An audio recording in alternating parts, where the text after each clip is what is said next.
제가 최근에 제가 적은 다이어리들을 쭉 한번 봤는데 한 15권 정도 되더라고. 2015년부터 해서.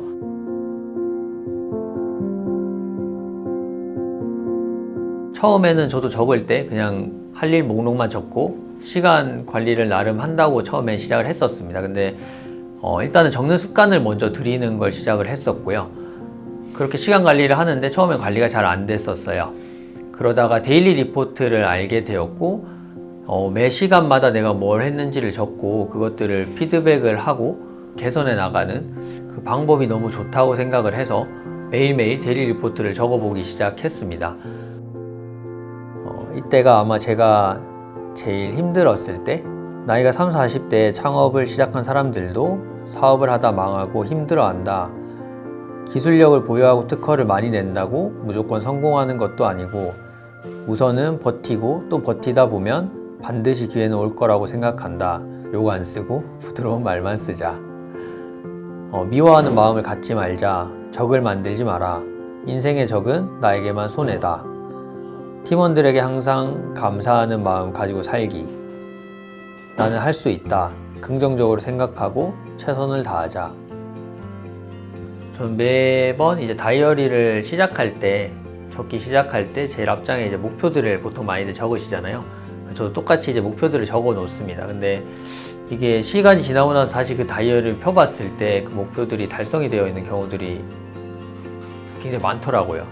이제 2017년에 보니까 매출 목표 10억 그리고 지하 공장 탈출이라고 적어 놨더라고요. 근데 저희가 2018년에 지상 공장으로 이전을 했었고요. 재작년 2019년에 연매출 10억을 또 돌파를 했더라고요. 저는 검정고시를 쳤고요. 고등학교를. 그리고 대학도 사이버 대학교를 나왔습니다. 부모님이 어릴 때부터 대학은 너희 돈으로 가야 된다라고 말씀을 하셔서 일단 검정고시를 치고 나서 학력도 없고 대학 갈 돈도 없었기 때문에 일반 대학이 아닌 폴텍 대학을 들어갔습니다. 근데 그 폴텍 대학도 1년제 과정이라고 해서 학위가 나오는 과정은 아니고 자격증을 이제 딸 수 있는 과정인데요. 보통은 거기에 이제 1년 동안 하면 자격증을 1개 정도 따고 나오는데 저는 제 강점을 만들어야 된다고 생각을 해서 자격증을 3개 따고 그리고 필기까지 한 합격을 하고 1년을 마쳤고요. 그 덕분에 주변의 친구들보다는 그래도 조금 더 좋은 회사, 그래도 중소기업인 회사에 들어가게 되었습니다. 근데 거기 회사에 들어가서도 단순히 일만 하는 것이 아니라 제가 어떤 강점을 더 키울 수 있을까라고 고민을 했었고 매 주말마다 이제 3D 설계나 이런 기계 설계 쪽 학원을 계속 다녔었습니다. 그래서 그렇게 저의 전문성을 키워나갔고 그것들이 처음에 접목이 되면서 3D 프린터라는 분야에 관심이 생겼고 제가 처음 창업을 할 수 있도록 도와줬고요. 그래서 지금까지 6년 동안 사업을 해오고 있습니다. 그때 이런 것들을 계속 적고 고민을 한 부분들이 지금 내 모습을 만들었구나 라는 것들을 다이어리를 통해 또 확인을 할 수 있는 부분들이 굉장히 좋은 것 같습니다. 잘못 쓴 시간들에 이제 빨간 줄을 그을 때가 그 마음이 굉장히 힘들거든요. 내가 이 시간에 굉장히 낭비하면서 썼구나. 그래서 그런 시간들을 없애려고 노력을 계속 하다 보니까 시간 관리가 자연스럽게 되기 시작하더라고요. 데일리 리포트를 한 2, 3년 정도 쓰고 나서의 다이어리들을 보면 파란색이 많이 채워져 있습니다. 지금은 데일리 리포트를 매일매일 쓰진 않지만 특히 주말 같은 경우는 혼자만의 시간이거나 좀 자유로운 시간이다 보니까 시간 관리가 안 되는 경우들이 굉장히 많아요. 카페에 있는 시간 동안 뭘 할지를 정리를 하고 일을 하면서 책상 옆에 다이어리를 펴놓고 집중해서 시간을 사용했을 때 훨씬 더 효율적으로 사용할 수 있더라고요. 데일리 리포트를 쓰다가 이제 완벽한 하루라는 것에 도전을 하게 됐습니다. 근데 이 완벽한 하루라는 게 육체적으로 엄청 힘들게 하루를 사는 게 아니라 정신적으로 굉장히 힘들거든요. 계속 의식적으로 내가 이 시간을 효율적으로 써야 된다라고 생각을 하면서 항상 긴장한 상태로 살아야 되기 때문에 정신적으로 굉장히 힘듭니다. 근데 처음에는 저도 완벽한 하루를 만들려고 계속 시도를 했었는데 중간중간에 계속 실패를 하게 되더라고요. 하루는 진짜 오늘은 무조건 해보자 라고 생각을 하고 할 일 목록을 다이어리 위에다가 다 적어 놓고 그 다이어리를 펼친 채로 하루를 시작했습니다. 그래서 일을 하면서 아니면 공부를 하면서 뭔가 하나가 끝나고 나서 정신이 이제 다른 데로 가려고 할 때 그 다이어리를 다시 보면서 가장 쉬운 것들을 골라서 그냥 일단 실행을 무작정 했고요. 그러다 보니까 또 다음 업무 해야 할 것들을 하게 되더라고요. 그 목록들을 지워 나가면서 가득 채우다 보니까 쓸데없는데 시간을 쓰지 않고 완벽한 하루가 만들어진 적이 있었습니다. 근데 완벽한 하루라고 해서 이게 꼭 무조건 빡시게 하루를 쉬는 시간 없이 살아야 되는 건 아니고요. 그 휴식을 할 때도 올바른 방법으로 휴식을 하는 게 중요하다고 생각을 해요. 낮잠을 자거나 아니면 명상을 하거나 이런 식으로 올바른 휴식 방법으로 충분히 휴식을 취해준 다음에 또 내가 쓸 수 있는 시간은 최대한 집중해서 완벽하게 쓸 수 있도록 노력하는 그런 시간으로 만든다고 생각을 하고요. 최근에도 완벽한 하루를 하루 정도 저는 만들었다고 생각을 하는데 그날은 하루를 세 등분해서 살았던 것 같아요. 그래서 오전에 아침에 새벽 4시에 일어나서 등산을 했습니다. 그래서 아침에 일출을 보고 내려와서 운동을 했었고요. 운동이 끝나고 나서 피곤하다 보니까 낮잠을 2시간 정도 잤습니다. 그리고 미뤄졌던 집안일들을 또 했고요. 그렇게 해서 두 번째 파트를 살았고 이제 성장하는 시간을 갖자라고 해서 스터디 카페에 가서 독서와 업무들을 진행을 했었는데 매 시간 체크를 하진 않았지만 쓸데없는 시간이 하나도 없이 그 하루를 쭉 살아냈었습니다. 그래서 완벽한 하루가 딱 끝나고 나면 누울 때 기분은 진짜 좋은데 진짜 피곤하거든요. 그래서 그날도 눕자마자 5분 만에 잠들었던 기억이 납니다. 학력이 부족하다 보니까 정기적으로 교육을 받은 친구들보다 부족하다고 스스로 생각을 했고요. 그래서 독서라는 것도 꾸준히 하려고 노력을 했던 것 같습니다.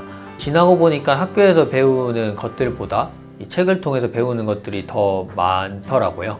이렇게 말하면 원래 책을 좋아하는 사람이었구나 라고 생각하실 수도 있는데 저는 책을 진짜 싫어하는 사람이었고 책을 읽으면 자는 사람이었습니다. 그래서 책은 수면제로만 썼었고 지금도 책을 읽으면 매일매일 졸리는 경우가 많아서 집에선 책을 못 읽습니다. 처음에는 어떻게든 책을 일단 들고 다니려고 노력을 했습니다. 그래서 가방에 항상 책을 들고 다녔었고 읽지 않더라도 그래서 친구들과 술을 먹으러 갔었을 때도 너는 이거 책 읽지도 않는데 왜 들고 오냐 라는 이야기도 들은 적도 있고요. 근데 그런 말들을 들어도 우선 계속 책을 들고 다녔습니다. 그러다 보니까 이제 시간이 남게 되면 가방에 들어있는 책이 무겁잖아요. 무거운 걸 내가 여기까지 들고 왔는데 한 페이지라도 읽어야겠다라는 생각으로 펼쳐서 읽게 되더라고요. 그렇게 하던 것들이 습관이 되다 보니까 책을 조금씩 더 많이 읽게 됐고 그런 작은 시간들이 계속 모여서 책을 한 권, 두 권 읽을 수 있는 힘을 만들어줬던 것 같습니다. 지하철이나 버스를 타서 그래도 이 1분 1초 지금 이 지하철 안에서의 시간은 내가 좀 더 성장하는 시간으로 쓰고 있구나 라고 생각을 하면서 좀 우월감을 느끼기도 해요. 그래서 그런 동기부여를 스스로한테 하고 책을 읽기 시작하면 딴짓도 안 하고 또 책도 잘 읽어지더라고요. 그래서 평소에 걸어 다닐 때도 스마트폰을 손에 쥐고 다니는 게 아니라 책을 들고 다니려고 노력을 하고요. 처음에는 정말 오래 걸렸습니다. 한 권 읽는데 2달, 3달씩. 극복하는 방법은 어떻게든 시간을 내는 방법밖에 없더라고요. 그래서 그 전에 말씀드린 부분들을 통해서 작은 시간들을 계속 만들어냈고 하루에 1시간, 2시간을 억지로 빼서 그 시간에 책을 읽으려고 노력을 했었습니다. 그런 학력에 대한 결핍, 학력에 대한 컴플렉스를 극복하고자 했던 행동들이 지금은 오히려 더 큰 저에게 자산으로 남아 있는 것 같습니다. 만약에 그때 제가 그냥 일반적으로 학교를 가고 했더라면 제 중학교 성적을 생각을 해보면 아마 일반적인 평균적인 대학에 가서 평균적인 성적을 내면서 그저 그런 학생으로 지내고 있었을 것 같아요.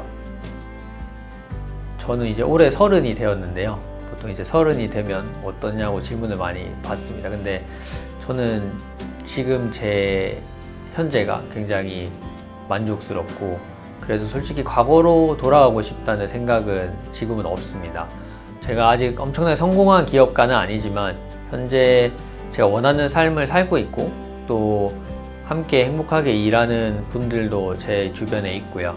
또 앞으로 제 삶이 지금처럼 살면 더 나아질 거라는 확신이 있기 때문에 저는 과거로 돌아가고 싶다는 생각은 딱히 하진 않는 것 같아요. 제가 제 인생을 의식적으로 본격적으로 살기 시작한 게 한 4년 전, 그때 이제 데일리 리포트를 쓰기 시작하면서부터였는데요. 그렇게 한 4년, 5년 정도 의식적으로 시간을 쓰면서 성장하는 삶을 살아오다 보니까 지금까지 제가 깨달았던 이런 것들을 만약 과거로 돌아간다면 다시 깨달을 수 있을까라는 걱정도 있고요. 지금까지 조금씩 넘어왔던 임계점들, 그 시기들을 또 다시 겪고 싶다는 생각은 없거든요. 지금 제가 원하는 모습으로 살고 있다라고 말씀을 드렸는데요.